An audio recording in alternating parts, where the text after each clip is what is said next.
મારું નામ પુનીબેન છે, રામ માંગરોળની બાજુમાં હુસેનાબાદ ગામમાં છે. તો હું ગાડીમાંથી પડી ગઈ હતી, તો મારા હાથમાં દુખાવો થતો હતો, હાથ વર્કિંગ નહોતો કરતો. એટલે અમે કૌશલ સરને બતાવ્યું, તો કૌશલ સરે કીધું કે તમને તાણિયા તૂટી ગયા, એટલે અમે ઓપરેશન કરાવ્યું. તો વરસ થયું, અમે સારું છે, બહુ રિપોર્ટ સારો આવ્યો, રિકવરી સારી છે, કોઈ જાતની તકલીફ નથી. કોઈ પેલું હોય તો માફ કરે.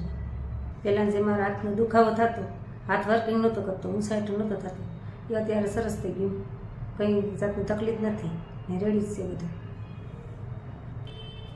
એનો સ્ટાફ એ મને સરસ લાગ્યો, કૌશલ સરનું કામે સરસ લાગ્યું અમને, કોઈ જાતની તકલીફ નહીં, કામે બહુ સારું આપ્યું ને મારા હાથે હતો એવો થઈ ગયો, એટલે અત્યારે કોઈ તકલીફ નથી અમને.